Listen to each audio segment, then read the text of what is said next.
Welcome to our next session. We are here to talk about State of the Cloud 2020, the COVID Beneficiaries Edition with Bessemer Partners. We've got Byron, Deeter, and Elliott Robinson. Thank you both for joining us. Go ahead and take it away. Cheers and thank you. Welcome everyone. Excited to be back with you here in Sasterland, virtual as it may be. We're going to dive in, and the way we're splitting up the time today is we're going to walk you through an update of our State of the Cloud presentation, the 2020 COVID Craziness Edition, and then we'll have some time for Q&A at the end and be able to dive into questions that you have. So as we go through the talk, feel free to type the questions in. I'm sure you're now Zoom professionals, so you can enter your questions into the chat and into the Q&A feature. And then we'll try to do our best to cover as many of those as we can as we get into it. But let's set the stage first. And I'm going to dive in here with a little bit of an overview to say that 2020 has been unusual and unprecedented and momentous, would all be understatements. But let's just begin by taking a little look back at how we've gotten here. And we want to take you through the cloud journey over the last several years. And we're going to start with some dates that predated COVID and really go to prior SaaSters. And so if you look back on February 5th, 2019, which was the SaaSter annual, hopefully many of you were there in person, we gave this State of the Cloud presentation and talked about the power of the industry and the power that's been building in terms of market capitalization of just the public cloud companies and what they show. That was February 5th, 2019. Coincidentally, SaaSter Annual was slated to be February 5th, 2020 this year, where we were going to reveal that the cloud had passed the 1 trillion market cap mark, which was exactly 1 year after the SaaSter Annual 2019. It was a meaningful milestone for many reasons, and yet just a few days later, the world changed pretty dramatically.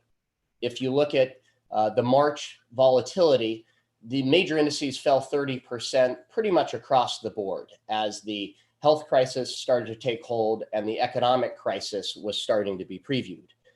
Now, the cloud index fell along with it. The blue line here is the Bessemer Nasdaq Emerging Cloud Index, which is an index that we've tracked for many years, which is the basket of the pure play public cloud stocks. And you'll see here from this blue line, the 30% fall that rapidly rolled through our entire industry. Now, as April came, we started to see those climb back. You fast forward to May, you started to see not only the indices roll back, but specifically this blue line of the cloud industry. And as we rolled to June and July, and then all the way through to August, we saw essentially a separation that is reflected over the longer time arc here as well. If you go back to before 2014, what you see is the power of the cloud. And you see that both organizations embracing this cloud movement, but specifically in COVID, more and more companies turning to the cloud as their solution for business continuity or for business growth in these times when shelter in place is making on-prem solutions difficult and in many cases impossible to use. It's also been a powerful moment for technology to be a force for good. And we've seen many of the cloud community companies help usher in this transformative, somewhat defensive posture, but also allowing companies to reinvent themselves and to grow. And to give a few examples, when the entire restaurant and hospitality industry was forced to reinvent themselves, most restaurants shutting down entirely due to shelter in place mandates. Toast, which is a leading point of sale solution and vertical SaaS application and mobile application for the restaurant industry, and an all-in-one restaurant platform, rapidly switched and helped offer new solutions for online ordering, contactless delivery, and allowed restaurants that had never before provided takeout and were literally facing bankruptcy shutdown situations to suddenly create an entire new line of business. Another collection of their customers actually turned their kitchens into service offerings. This here is an example from a Burmese restaurant called Thami in DC, which has partnered with World Central Kitchen. And they're donating thousands and thousands of meals to people in need, healthcare staff, in frontline workers, Black Lives Matter protesters in the community. And so you see that these teams and these small businesses across America rallying with the help of technology solutions provided by many of you on this call and cloud providers more broadly. The same needs existed with the physical world that we saw with the virtual world in many ways, and physical store owners had this crisis moment where they were shutting down, and so they had to reinvent themselves. And this million business milestone was passed in March by Shopify, one of the leading storefront providers and a cloud vertical solution for e-commerce, where they grew 400,000 storefronts between mid-March and mid-April because of small businesses, again, that had been only physical before, and found that to survive and hopefully ultimately thrive, the cloud solutions were their way forward. And so we celebrate businesses like that. And of course, the platform we're on today with Zoom, that has really become a communications platform that's defining this COVID era. They're giving us the connectivity to communicate with our colleagues, friends, and family. They're facilitating virtual schooling. They're helping governments organize. They've helped with life's most important and sacred moments, whether that's birthday celebrations, weddings, and unfortunately, even in some cases, the last goodbyes. But it is really incredible and inspiring to see how these companies and these cloud leaders have ushered in this new phase of innovation and growth, even in the hardest moments of society. And what we see is this unlocking of cloud power, and we see this acceleration of the trends that we've known are building through the years, and it reinforces the growth of the industry. And if we look at that and step back, you can think of this again, from the leading perspective of the public's first, which is this evolution over time. Just 12 years ago, the entire market capitalization of the top 5 cloud companies was less than $14 billion. When you roll that forward just 7 years, that was up 8x. You roll that forward just 12 years, it is up a staggering 61x. Just in the top 5 names, the growth has been spectacular. And if you think about the broader hybrid vendors, so the Amazons, Googles, and Microsofts that have cloud businesses that have been growing and building within, the same trends exist there. If you look at the IaaS vendors, they passed a $130 billion revenue milestone this year. We've all seen AWS and what they've done with their platform. It is staggering. And even at spectacular scale, they're still growing at 30%. Azure has been gaining on them rapidly and is growing at double that rate, still has some market share to go, but is providing a fantastic offering that many of you benefit from. Google Cloud, Ali Cloud internationally, et cetera. The industry has just been going through this massive transformation and has been responsive to the market demands of COVID in ways that wouldn't be possible in a non-public cloud, non-scalable way. That's allowing the continuity and the power in a modern format that wasn't before possible. But if you think of all these stats out there, there's one number that for me is most impressive. It's 94%. What this number means is across all industries, 94% of businesses today use at least one cloud solution. We are truly living in a cloud-first world today, where businesses not only understand, but they now embrace and are looking to lead with technology solutions from folks on the Zoom who are cloud-first and providing that next generation of solutions.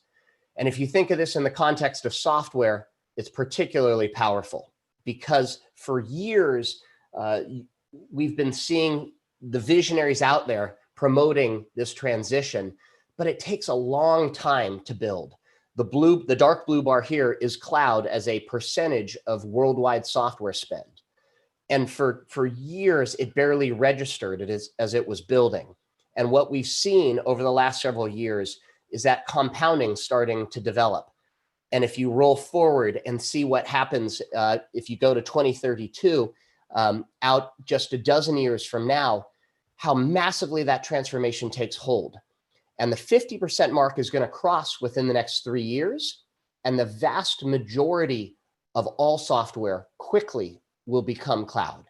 And so if you think of this over this arc, and in fact, if you reinvent it in a circle chart or a pie chart, you can see visually how cloud is eating software. You've got this dynamic within the next couple of years where cloud becomes a majority, but it just rolls forward. And you get this this almost eating effect. I think of it as Pac-Man in motion, where truly cloud is taking over the core of technology and all of software. And so if you think of this from a market size standpoint, there's often this debate, is that good or bad? What happens when cloud has consumed software? What happens to growth? What is the potential? And this fantastic, staggering growth that we've seen over the prior years, is that sustainable? Can it continue? And there's all sorts of implications for you out there founding new businesses. Is it too late? For investors, public and private, have I missed my window, or what is fair value?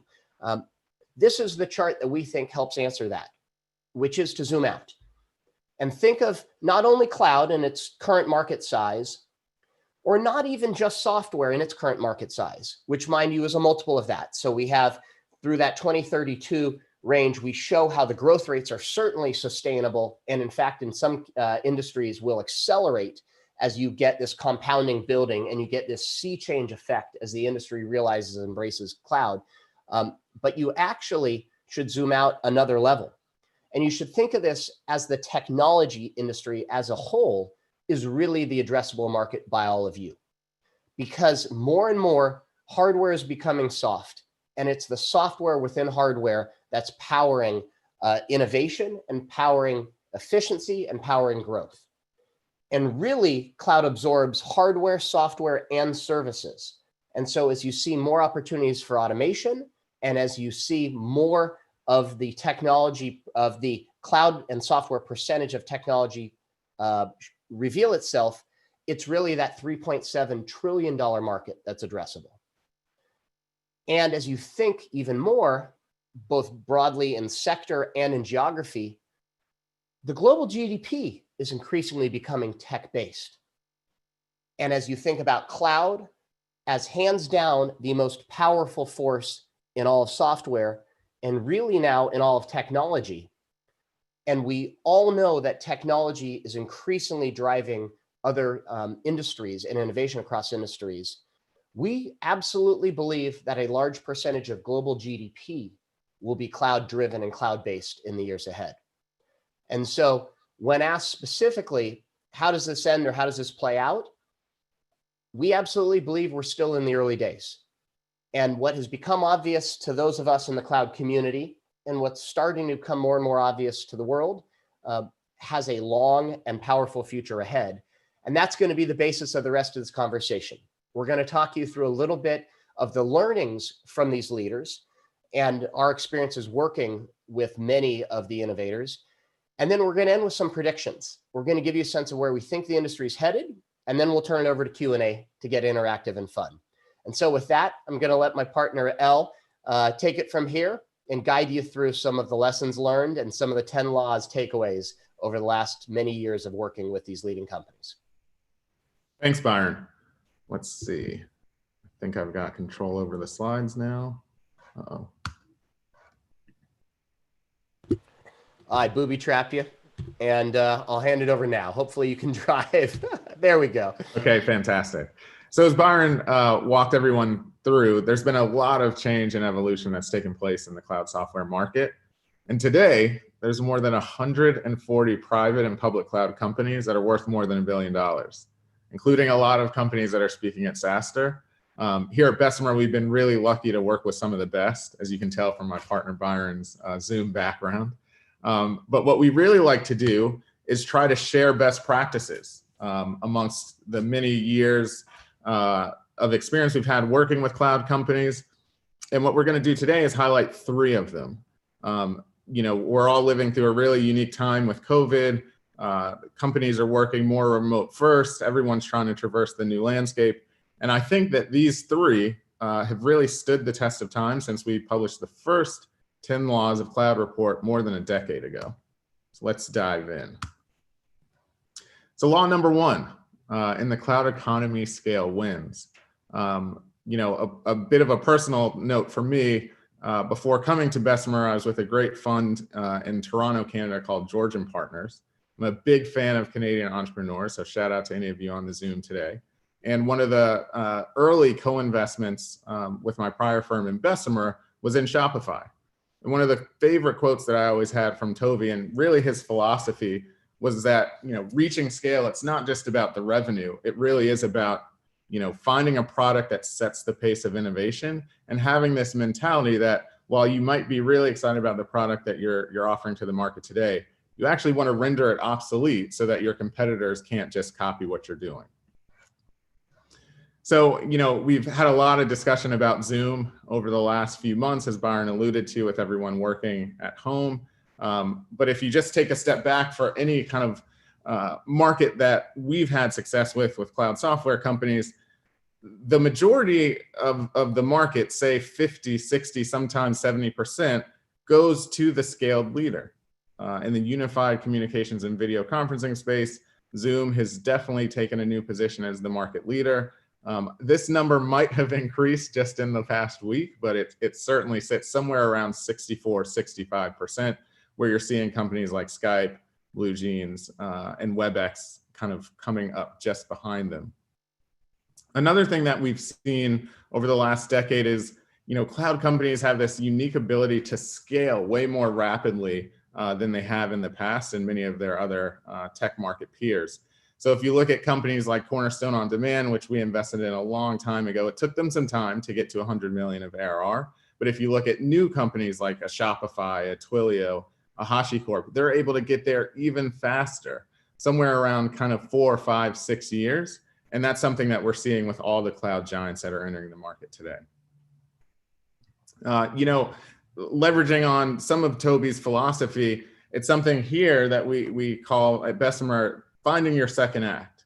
So everyone kind of knows Shopify for what it is today, but in the earlier days, it really was the best SaaS platform for SMB e-commerce providers. And then they found somewhere in like year 2014 and 15 that they could layer in something like payments as an additional way to monetize their customer base. We call that a second act. What that does is not only did it accelerate the top line revenue for Shopify, but it dramatically opened up their total addressable market on a revenue basis. So if you're a cloud founder sitting at home today and you've got a great value prop for your customer base and your market, you do want to think about, maybe 12 months, 18 months from now, what's that next thing that I could layer into the market, not just for expansion in your base, but upsell as well, and more of a new platformed value prop you could take to the market.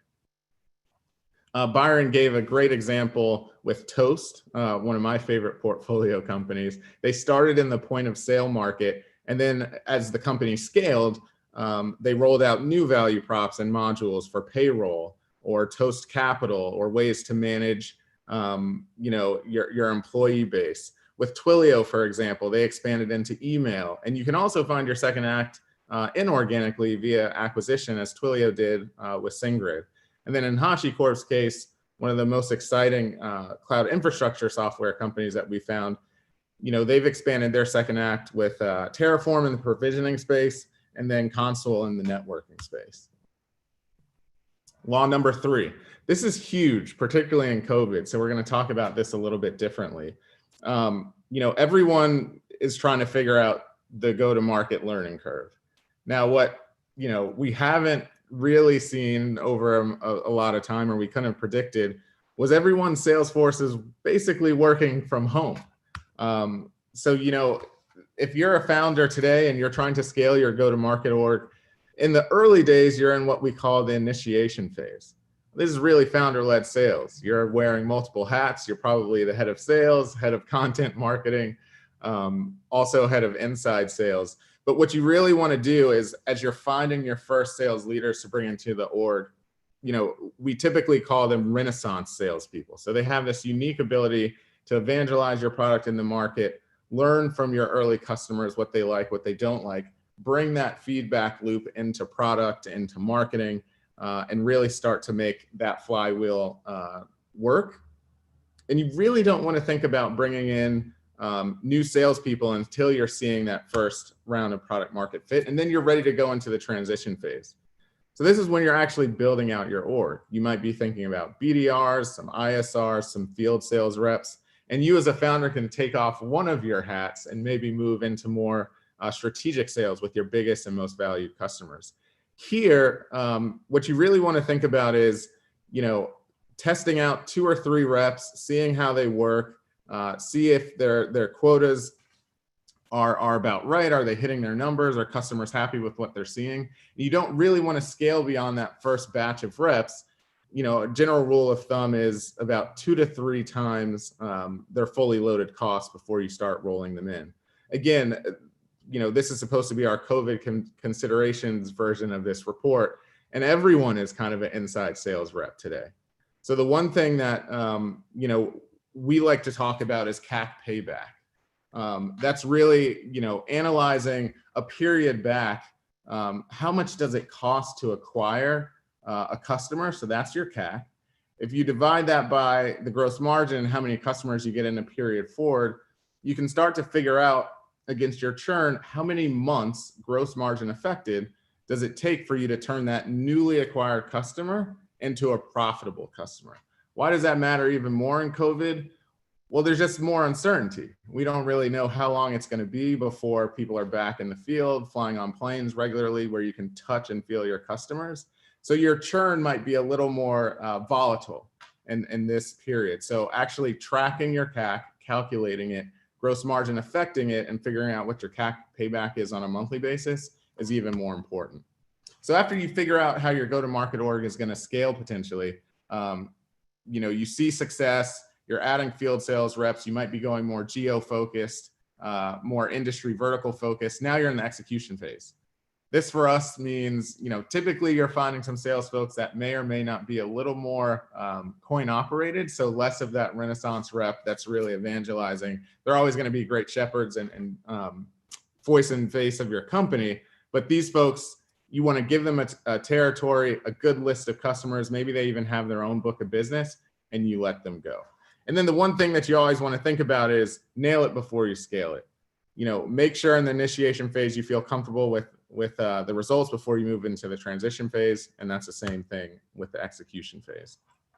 And then my favorite personal law, number 9, tone starts at the top. So what's really interesting about this, we talked about it and we updated the report before COVID.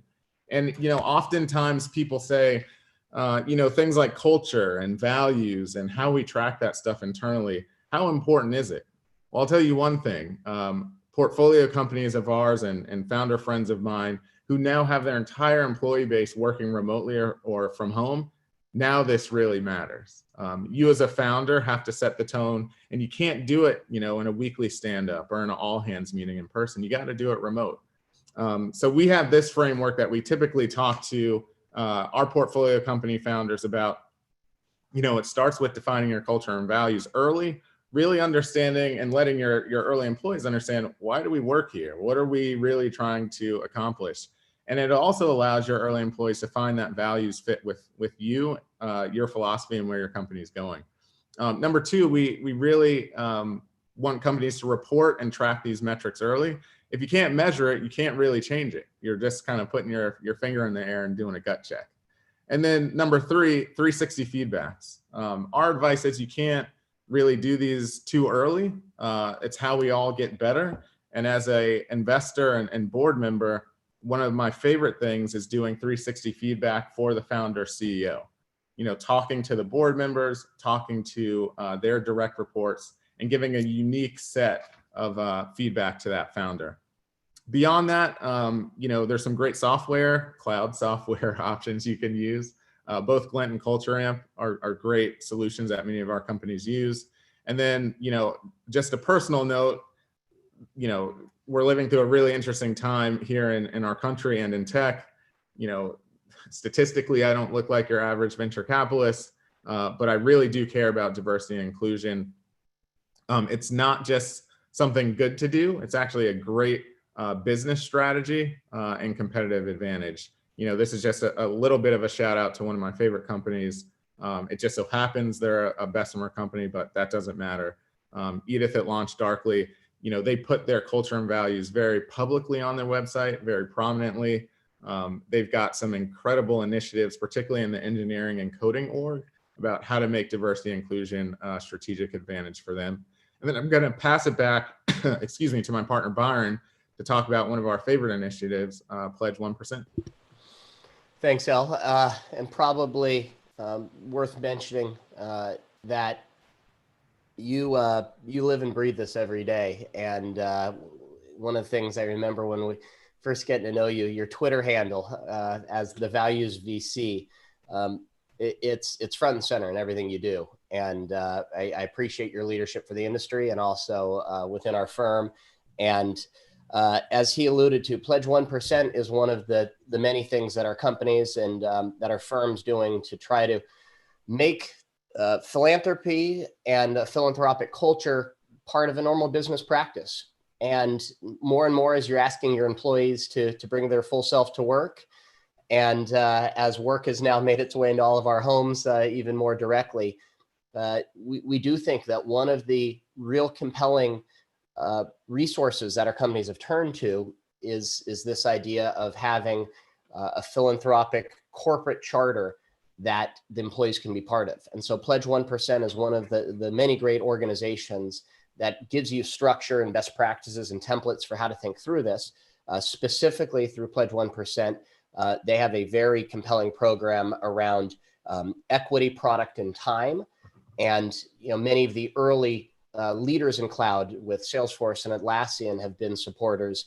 And then since then, many of the great leaders of the industry today in sort of the the second and third wave with Twilio and PagerDuty and DocuSign and Pinterest and SendGrid, Box, Okta, numerous others. It's really been inspiring, and we would just encourage those of you out there who are founders or leaders of your businesses to think about this as a vehicle to tie your employees to your community and really ignite corporate philanthropy in a positive way that even as capitalist board members, we feel there's a clear ROI and there's a lot of downstream qualitative benefits that we enthusiastically support.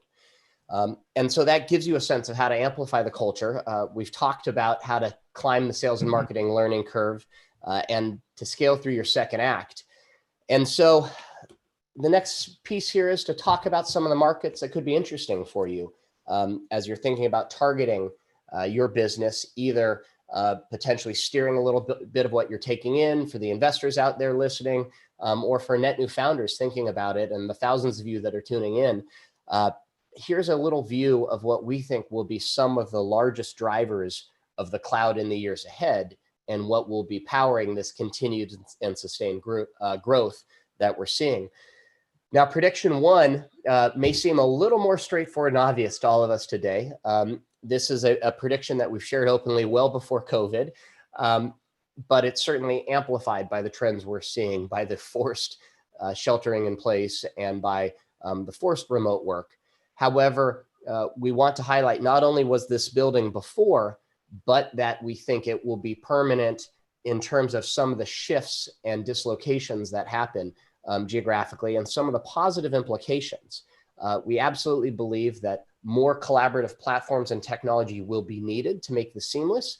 We've all worked through the glitches of distributed teams and some of the pressures that have been revealed when more and more of the organizations are going remote. But it absolutely gives our companies the ability to be more scalable, to have access to talent, both more diverse in every sense, and in many ways, more capable, because you're able to get the world's best people in the world's best regions to benefit your cause. And so we do think that the knowledge economy is going to become increasingly decentralized, and that there's a whole need for tools and technology out there to help power that. And if I was founding my next cloud business right now, this is absolutely one of the areas that I would be thinking about, and encourage those of you listening in who may be in that position to think about, because of the massive potential that's being unlocked right now. Over to you, El, for number 2. I remember earlier this year, one of my favorite tech writers wrote about CES, and he said, privacy, particularly data privacy, was the most talked about product that didn't have a booth at CES. So if you take a step back, there's been 20 years of technology, both on the consumer side and enterprise side, advancement where companies were really good at collecting our data. Unfortunately, what they were really not so good at was protecting it, managing it, and putting it in a safe space. So there's this big rift and kind of a chasm between where data privacy technology, processes, regulations should be and where they are today. So in that kind of situation, there's a ton of privacy debt that still is in the market today and is created kind of on a daily basis. So like technical debt, privacy debt requires reworking internal systems. It requires us and companies to adapt and build to new standards, regulations. And it's not just about making consumers happy, but making companies better. Thankfully, there's kind of this new field emerging called data privacy engineering. It's something that here at Bessemer, we're spending a lot of time on. We put out some great content early this year. We encourage you to check it out.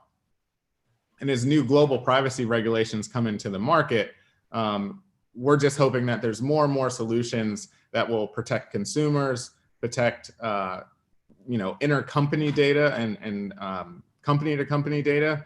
And to that end, we've kind of mapped it out to say data de-identification, anonymization is one big field, data scanning and inventory, where we've made an investment in a great company called Big ID, data cataloging and governance, of course, consumer privacy, which many of us deal with day to day. One of our favorite companies, Dashlane, fits in that bucket. And then lastly, data privacy workflows and operations. So we think it's a huge market opportunity today, but as more and more data is being created, we think this is at least a decade run before we're even scratching the surface of the opportunity. Back to you, Brian. Excellent. And I'll, before jumping into prediction 3, I'll encourage folks with questions. Feel free to type them into the Q&A feature of Zoom. I see a number of them populating, so we'll switch over there shortly to dive in. But we've got a few more predictions to share with you.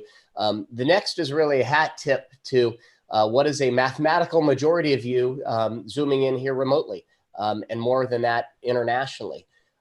It's fantastic to finally see this tipping point starting to happen with cloud around the world. And Bessemer now, we have 8 offices globally, specifically because we're immense believers in this trend. But if you look at this chart and you look at the power that's building in the public markets, as well as the Cloud 100 list, which will reveal the update in 2 weeks, you'll see more and more companies at massive scale that are starting to roll out, not just through Western Europe, but in Asia. China's got an immense cloud market starting to build, and really globally. And so more and more, the cloud world is flat. The world is flat for you, and the markets are coming to you. And so the US remains the largest market, certainly as an entry market, oftentimes the first sequentially, but no longer the exclusive, and frankly, no longer has that influence and power that it once did. And we encourage those of you sitting globally to think of your local markets and to think about the global markets that are addressable more and more today. In the early 2000s, even up until the last few years, many of the most digitally savvy entrepreneurs, they really focused on B2C commerce. It totally makes sense. We deal with it every day. It's a huge market opportunity.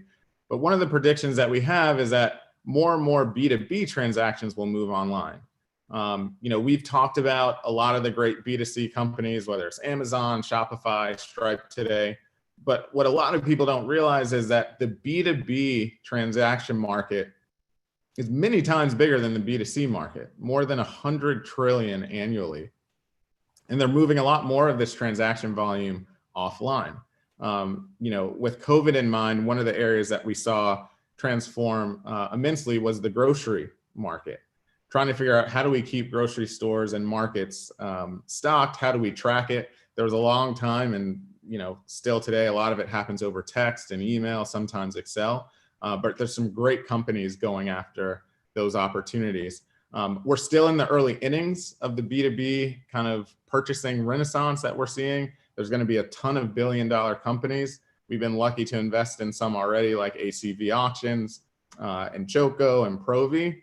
But regardless of kind of the industry use case you're looking at, these software tools and these entrepreneurs are reducing friction, providing a bunch of analytics from the data that's captured from these transactions, and actually shifting the way that these B2B marketplaces work. So we're really, really bullish on this area. And Byron, back to you. Excellent. The API universe is unlocking in a fabulous way. For the early years, people were focused on the few visible leaders, the Amazon Web Services and the Twilios of the world. Stripe sooner or later will eventually go public, I suspect. They've been this amazing force building that the public markets are looking at and waiting for. We saw Plaid with a staggering $5.3 billion acquisition earlier this year. And then, you look across these industries, and the Auth0s and Cloud and Aries and Algolias and Intercoms of the world, the Shippos, they're just building and building and building. We absolutely have come to believe that we think there will be a cloud giant in every major industry or service sector that will be API based and API driven. And you're just starting to see this great unbundling of the services and these fantastic businesses revealing themselves. And so this is another area of immense momentum and still immense opportunity for net new innovation. And then lastly, prediction 6, we really are entering the age of automation at scale, particularly in the enterprise. This is my favorite prediction of this year's class, really because I think, one, it's a huge opportunity. Two, we wrote these predictions again before COVID happened, but I'll reference a quote from one of my favorite CEOs as an ex-Microsoft Ventures employee. Satya said back in, I think it was a May earnings call, he said, look, we've seen more digital transformation happen in the enterprise amongst our clients in the last 2 months than we have in the last 2 years. And that's happening up and down the stack. So enterprise automation is a space that we're spending a lot of time in. Companies like UiPath have totally scaled the last few years and been really exciting. Companies like Uncork, Instabase, and the low-code, no-code movement. One of our favorite portfolio companies, Zapier, also Unito and the integrated platform as a service space. And then my latest investment, which we announced in June, a great company out of New York City called Hyperscience, which is taking a new approach called software-defined management, where it's all about increasing the efficacy between kind of human and machine collaboration in a fully automated way, from input of the data to output of the outcome. So this is a space that we're spending an incredible amount of time in, and we think the opportunity is both massive and global. So with that, those are the 6 predictions for this year's State of the Cloud. In the interest of time, Byron and I could keep talking about this stuff forever. It's usually what we spend most of our time talking about. But what we really wanted to do was open it up for questions with the time that we have left. Great. And I'll just note, well, there's Elliott's Twitter handle there. I encourage you all to follow him at the Values VC as well, as we do put out a lot of content. Also, I had mentioned that the Cloud 100 is upcoming annually with Forbes. We published the list of the top 100 private cloud companies. That will drop in 2 weeks. And there's more information at the Cloud 100 URL in terms of the event and content there. And then I would also mention that there there's a bunch of resources online at our website with the full presentation you can download, including an appendix section with a lot of reference materials and links out to the greatest reports of the year from others. We're huge consumers of content and very appreciative of all the work from our peers in the industry. And so there's a bunch of links there at bvp.com/cloud. We also now have a podcast where we do interviews with the public cloud giants and go through their growth through IPO stories to get the pearls of wisdom and the best practices that many of you are living through and experiencing. And so another example of a resource to follow. And so with that, I'm going to stop the screen share here. We're going to flip over to the Q&A part of this and encourage folks to, to dive in with questions. And I'm going to, even though, Elle, you're the actual real world DJ, I'll play DJ of the questions so we can coordinate. And I'll throw you the first one, which is to comment on the flood of IPOs that just dropped, and specifically, do you think there's which is the one you're most excited about and will have the most impact in the industry? Yeah, that's a great question. So my general comment is I think it's a good thing. As a venture capitalist and growth equity investor, more specifically, we have seen a pretty large influx of assets under management. So a lot of these companies had an opportunity to stay private longer. I think there's a lot of good things that happened through that transition where people really focused on many of the metrics that we talked about today, also in our 5 C's of cloud finance and our 10 laws of cloud report. Definitely check that out. But it also allowed them to think through long-term planning in a different way. I mean, once you go public, you're really thinking about, hitting the quarter with a bit of a product roadmap on the back end or serving as your backdrop. So I'm really excited about the recent rash of IPOs and that window opening again. In terms of what am I most excited about, I think Snowflake for me.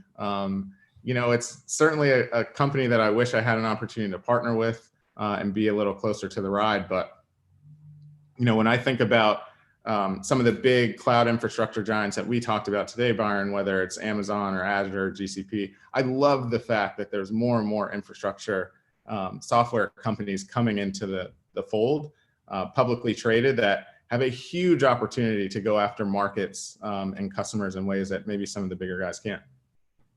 I would agree wholeheartedly. People asked recently how to value something like that, and I don't think the external world realizes how big and how powerful they are. But I think that may be a $30 billion plus company in 2 weeks when they trade. It's just staggering what's happening there. And so the questions are now flooding in. So thank you, and I will apologize in advance. We're not going to be able to get to anywhere near all of them, but let me combine a couple. And Aki, David, a number of other folks are asking marketing questions, which I think were prompted by your sales and marketing learning curve. What do you see about organic search and content marketing at these times with people more at home? What do you think about event marketing? What are virtual events happening? What happens when people return to work? Can you talk a little bit about digital marketing in this era and what you see our companies and others doing, given that enterprise sales is shut down and physical events are on a long-term hold at best? That's a great question. At Bessemer and like many of our venture peers, we try to be as value-added and tangible advisors and partners to our companies. So I've been attending and trying to give some best practices through COVID to many of our sales leaders. I'm, in October speaking at one of the QBRs for one of our best performing portfolio companies. But one thing that we're hearing from our sales and marketing orgs is everything's totally different. We can't go to conferences. We can't get our customers together.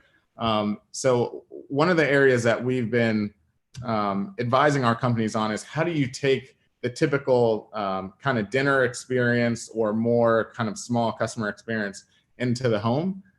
We've seen a lot of success with, many of us are doing team building things where it might be a wine tasting or a cocktail event or a trivia event at home. We've actually seen a lot of success with our sales and marketing leaders partnering with these newly found companies that can send some wine or adult beverages or maybe not adult beverages to some of your customers.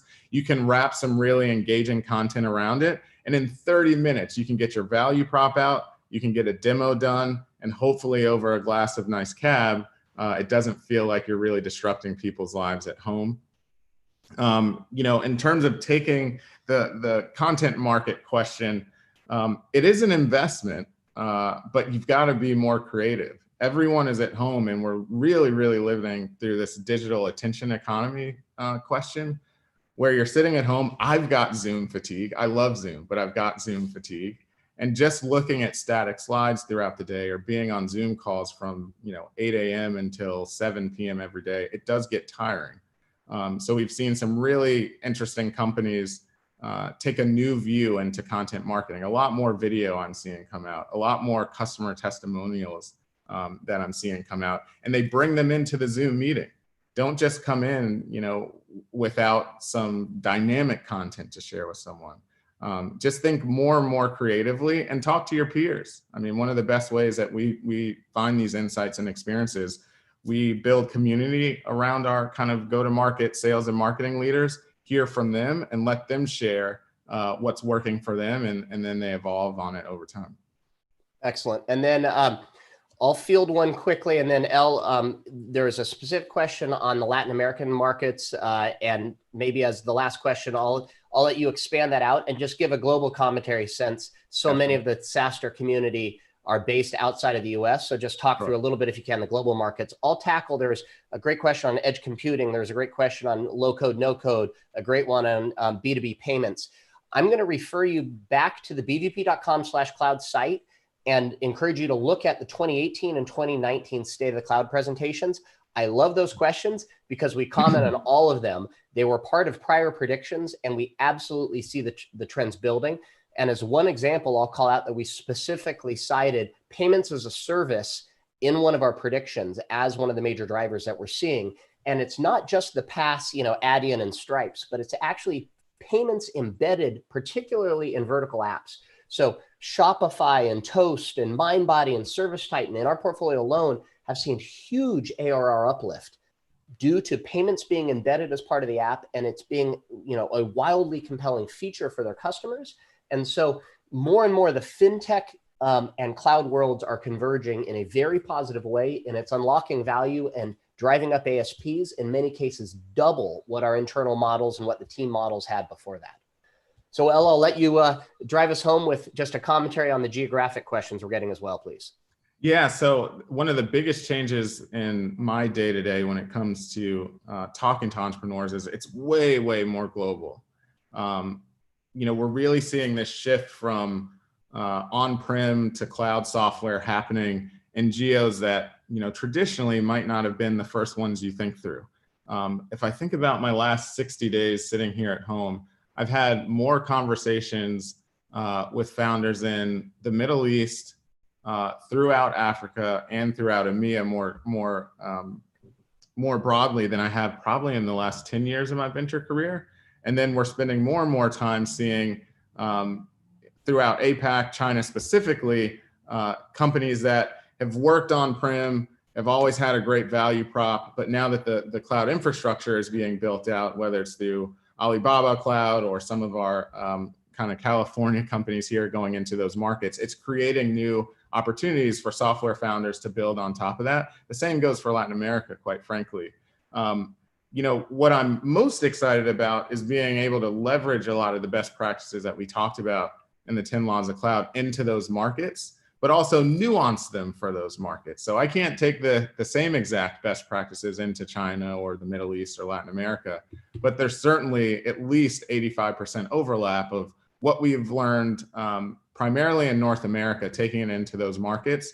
And a big shout out to companies like Amazon and Microsoft Azure and GCP that have been partnering with some of the biggest companies in those new geos, but also trying to build some commonality and some community with the startups so we can go to market together and they can take the best practices that they've seen with this on-prem to cloud transition into these global opportunities. Very well said. We want to be respectful of the amazing other speakers that they have lined up for you today with SaaStr. And so unfortunately, we have to cut it there. What I would say for all of you with these great questions that we weren't able to get to, if you hit us up on Twitter, we will endeavor to respond to everyone. So Elliott is the Values VC. I'm just at Deeter, Beeter. Email us, etc. And we look forward to hopefully seeing you all in person at the next SaaStr annual next year. And until then, stay well, stay sane, and stay cloudy. Cheers.